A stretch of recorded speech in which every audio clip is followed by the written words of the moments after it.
Gabi ng Misteryo. Kadalasan ko sa ating mga kapatid sa multo, ano ba yung multo? Ano ba ibang klase yan? Totoo ba yung multo? Totoo ba yung multo? Ano ba ang kanilang bakit magpapakita sila? Bakit magpapakita sa ibang tao, sa ibang hindi? Paano malalaman kung yung bahay ay may multo o wala? Bakit may multo pangit? May multong pangit, may multong gwapo. Oo.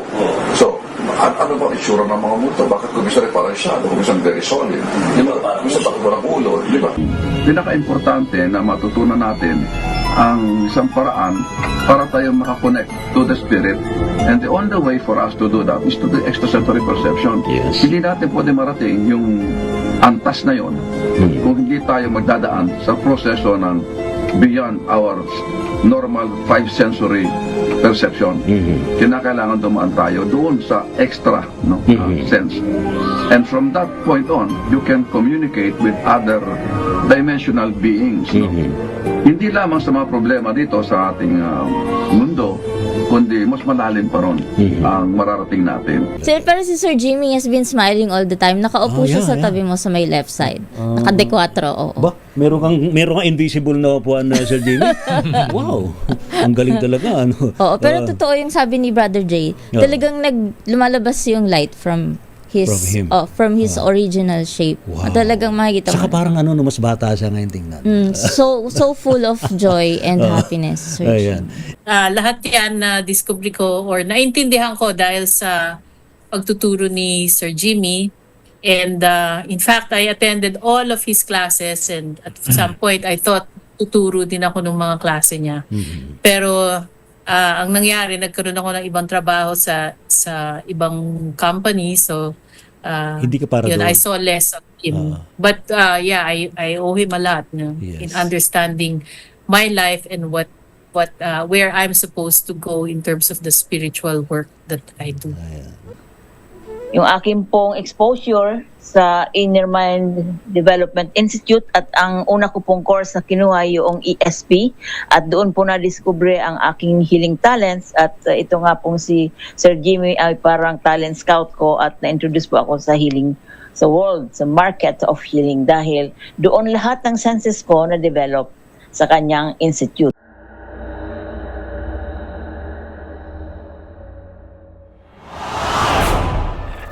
Encounters mga sightings ito. Doon ba'y palatandaan na talagang malapit na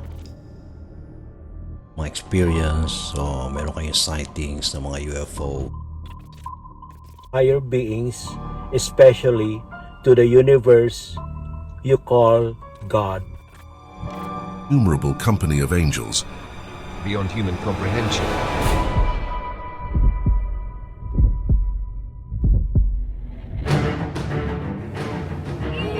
Us. Wow, the propulsion system.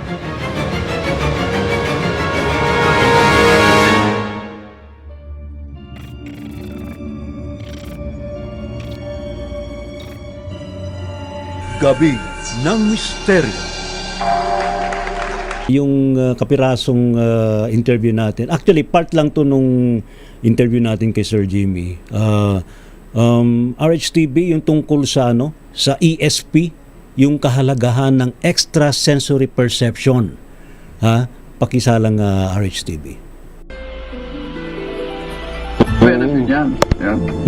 Anak ko, napakarami, no? Pag ako nag-umpisa mag-staliksik tungkol dito, marami ako mga tanong sarili ko, no? Tungkol sa may mga taong naalaman ko ng mangyayari sa kanilang buhay o sa ibang tao. Naalaman nila kung may isang problema, kung paano isolve itong problema ito. They can anticipate for problem crisis, they can avoid danger, they can heal themselves. No? So may maraming mga application itong mga bagay na ito. And most importantly, ay yung ating relasyon sa taas, ating relasyon sa Espiritu, sa Diyos, no? Pinaka-importante na matutunan natin ang isang paraan para tayo makakonect to the Spirit. And the only way for us to do that is to do extrasensory perception. Yes. Hindi natin pwede marating yung antas na yon kung hindi tayo magdadaan sa proseso ng beyond our normal five sensory perception. Kinakailangan dumaan tayo doon sa extra sense. And from that point on, you can communicate with other dimensional beings. Hindi lamang sa mga problema dito sa ating mundo, kundi mas malalim pa ron ang mararating natin. Kaya importante, para sa akin, maganda kung lahat ng tao ay bibigyang pansin ang mga bagay na ito upang mapabuti ang kanilang buhay at upang maintindihan nila kung bakit nangyayari ang mga nangyayari sa kanila at kung ano dapat gawin para ma-avoid yung mga negative things na pwedeng mangyari.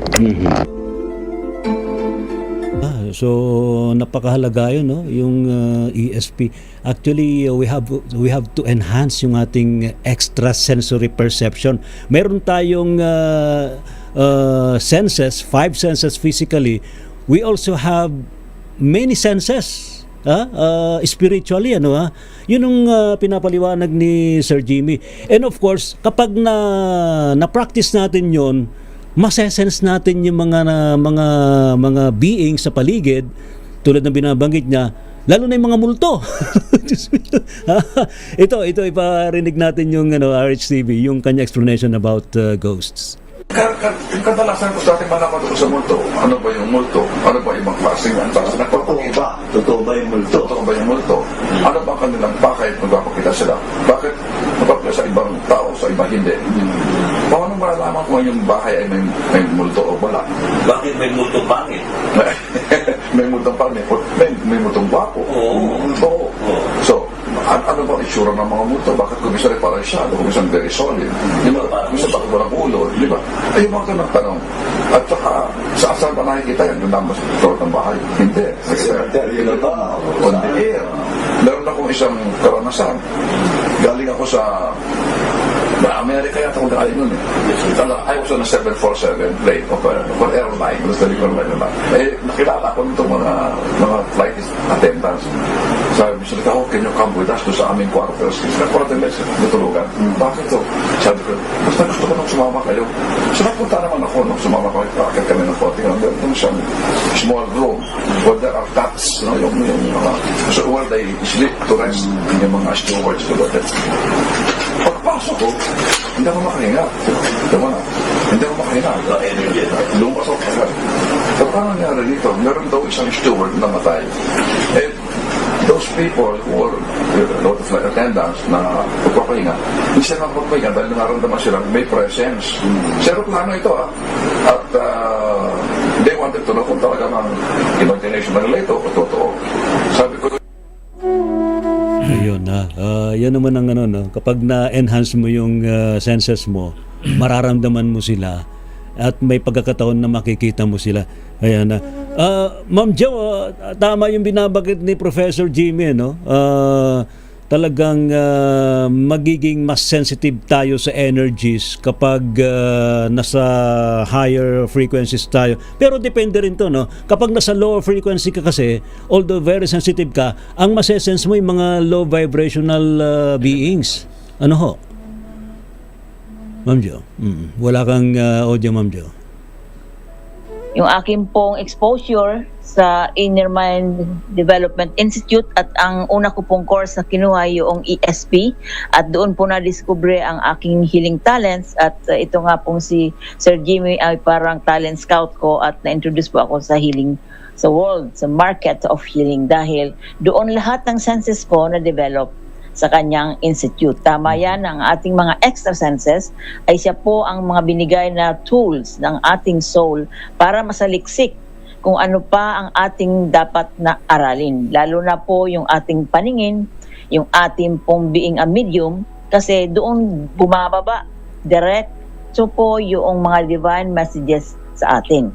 Kaya mas maigi pong nade-develop natin yung ating mga extra senses para na i-interpret po natin ang mga information dito sa kalawakan. Nagiging parang radio tayo, naririnig natin yung mga mensahe, o nagiging parang TV set na interpret po natin into images. Kaya napakahalaga po ng mga extra senses sa ating pong ascension o pag-angat ng ating pong frequency. Ayan. Salamat, Ma'am Jo. Kayo rito, Brother J, CJ, Brother Jacos, anong nararamdaman nyo? Pina-expand nyo na ba yung senses ninyo rito? Anong nararamdaman nyo? May presence dito? Brother Jake? Yes, meron po. Kanina pa po eh. Anong nararamdaman mo presence? Para akong lumulutang. Lumulutang? Sandali, atakin ka na eh. Parang naglalakbay diwa ko at yun, nakikita ko sa vision ko si Sir Jaime Licauco na nakangiti. So Jimmy, nasa may lights po siya. kumusta ka na? Oo nga, no? Parang magiging ascended master yata Sir Jimmy.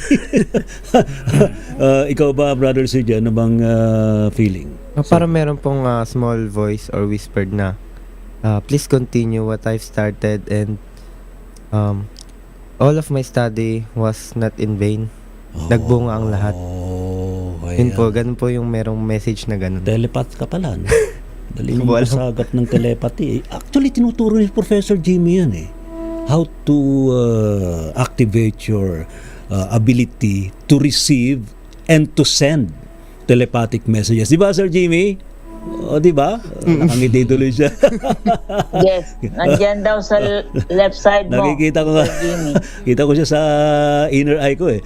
Actually, di ba, Miss Marie Chris, yung, lalo sa mga animals, no? Di ba animal communicator ka? You can also send telepathic messages sa mga animals. Yes, that's bukod correct. sa tao. Pero ang anong kaibahan nung if you send or receive messages, telepathic messages sa tao compared sa animals? Sa animals, super fast. As in, ganun. Oh. Wala akong nararamdamang resistance sa animals. No. Kung mag-usap kami, it's more like conversational na ganito. Pero it's telepathic. It's happening in the psychic mind, in the inner mind, ganun. So, pero si Sir Jimmy has been smiling all the time. Nakaupo siya sa tabi mo sa may left side. Naka-dekwatro, oo. Ba, meron kang invisible na upuan na Sir Jimmy? Wow. Ang galing talaga, ano? Oo, pero totoo yung sabi ni Brother Jay. Talagang lumalabas yung light from his original shape. Wow. Talagang makikita mo. Saka parang mas bata siya ngayon tingnan. So full of joy and happiness, Sir Jay. Ikaw, Brother Elias, yung mga ganyan, paano mo, lalo na ikaw, nagpupunta ka sa mga lugar, how do you receive yung mga messages or readings mo sa mga areas? Marami kasi nag-start ako, hindi ko nga alam kung anong gagawin ko kasi psychic healer ako. So hindi ko alam kung mag-heal ako or magiging psychic na lang. So combine ko siya. Pagka pumunta ako sa isang lugar, alam ko po kasi kung yung sinasabi na naririnig. So naririnig mo kung may umiiyak na bata, naririnig mo, alam mo kung may something doon. Yung boses pati salita. No. Na-practice ko yung sa picture, may sesend sa akin, binigay sa akin yung picture, tapos pag binasa ko yung picture, pati ugali, pati boses, ginagaya ko. Ayun.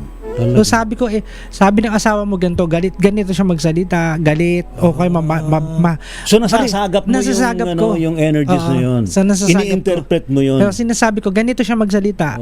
So ganito yung asawa mo, ganito. Okay. So tama. So siyempre, pasabi mo, ganito siya kumilos. Pag nagagalit siya, yung asawa mo, nakaganto. So, pati minimostro ko, pati yung mga ganong bagay. Oo. So, rin to, estudyante rito ni Professor Jimmy. So, magkaklase kami ni Brother Arvin. Kaya lakas ng kaya sensitive ka. So, 10% lang yung actually ginagamit natin sa material. Pero yung kabuuan, kung gagamitin mo, pati nga amoy. So maamoy mo, 'di ba? Actually tinuturo ni Sir Jimmy yung lahat lalo na psychometry at iba pa, no. Ma'am Cora, ano yung first na activate sa iyo when you attended workshop or seminar kay Sir Jimmy? Actually, maraming nagawa si Jimmy for me I can name 4 instances, no. Yung first, pumunta talaga ako sa kanya kasi meron akong isang personal issue na hindi ko masagot-sagot. And when when he started talking about past lives and reincarnation, tapos nag past life meditation kami, that's when I realized nandun pala yung sagot. And it led to self-healing. The other thing is yung aking gift of paranormal photography, hindi ko rin maintindihan yan dati. So, Unique yan, unique sabi gift nga yan eh. niya, may mga ghosts and everything. Oh. So, lumalabas sa mga photos ko yun, iba-ibang realms ng spirits, ng mga elementals, human spirits, even higher beings, galactic lumalabas sa pictures ko. At pinakita ko na rin yan dito at si Ate Jo can attest to that, no?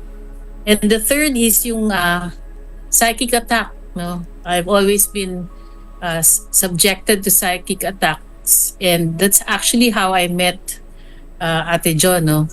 Kasi I was being how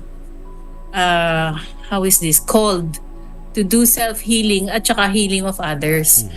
So natuto akong manggamot through the spiritual modality. Kasi nung bata ako gustong maging doktor eh. Yung pala hindi ako Doctor of hindi ako Energy pwede kasi Medicine. lagi ako may sakit. So yung pala spiritual healing yung calling ko, is not medical, no? Correct. Yeah, and the fourth one is yung relationship ko with the sun, no? So napakalakas ng relationship ko. Nangungusap ang araw sa akin. Si Brother Sun. So that also started a lot of my other journeys with the spirit. So lahat yan na discovery ko or naintindihan ko dahil sa pagtuturo ni Sir Jimmy. And in fact, I attended all of his classes, and at some point I thought tuturo din ako ng mga klase niya.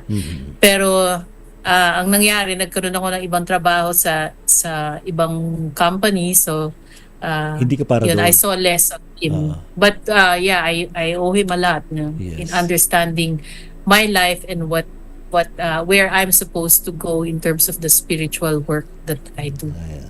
Naniningkit ang mga mata ni Sir Jimmy sa kangingiti. Si Miss Leshara, nagkaroon tayo ng ganito na actually ikaw nung na-activate yung ability mo, you can communicate with galactic beings. Paano to na-activate? Hindi ka naman nag-attend ng seminar ni Sir Jimmy, no? Pero I think meron kang pamaran na ginawa, Miss Leshara. Opo, bale, the reason why it was activated, nagkaroon ako ng abduction experience po back in 2014. So, kinontak po ako ng star family ko, and then nagkaroon ako ng very lucid and astral experience.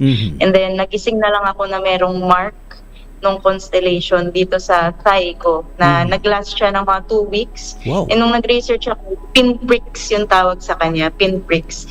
And when they put that, sinabi nila sa akin na we're putting this on you for you to remember. Tapos after that experience po, yun na, nag-iba na po yung katawan ko, sobrang vertigo, and then ang dami ko nang nakikitang mga ilaw, mga angels, auras, and it was the start of me questioning myself, anong nangyayari sa akin? Tapos ang nangyari sa akin noon, nahihimatay ako ng bigla-bigla, and prior to that, never ko yun na-experience. And so, tumuloy-tuloy na yung activation ng iba-ibang abilities ko, like my clairvoyance. Although clairvoyant po ako nung bata ako, kumbaga na-disconnect ako because I was conditioned to realize na yung sinasabi sa akin ng mga tao sa paligid ko na hindi totoo yan. Correct. Ano ba yung sinasabi mo? Wala namang ganun. And then, kaya siya na-block. Pero when I had that abduction experience, kumbaga na-awaken ulit, na-reactivate lahat ng mga abilities ko. And so, nagtuloy-tuloy na po ako sa spiritual awakening. Ayun. And speaking of abduction, si Brother Arvin, meron din siyang abduction experience. Brother Arvin, ano nangyari sa'yo? Yung bigla kang lumutang? Very interesting yan. Pati si Sir Jimmy, na-amaze dyan eh. Ha? Apo, ang nangyari po kasi nun is natutulog po ako nun. And then, nakita ko yung sarili ko umaangat papunta sa ceiling. Ang sakit talaga. Hindi ka nauntog sa ceiling. Pagdating ko na ceiling level, nahihirapan ako siguro akong mahila. Bigla ako nagising. And then gumising ako, sinabi ko sa asawa ko, ang sakit talaga ng likuran ko sobra. Parang hinihila yung mga balat, yung mga lamang pinupunit. Hanggang sa sinabi ng asawa ko, parang may narinig akong tunog ng kuliglig dyan sa may yung traktora, dyan sa may labas ng bintana. Pero wala naman. So meaning sinusubo talaga ako. Buti na lang, pati ba yung ceiling sa may namin, hindi ako nahila mabuti, kaya bumagsak ulit ako, nagising ulit ako. Actually, yung naman hindi naman physical yun eh. Ano naman yun, astral abduction naman yun. Gabi ng Misteryo.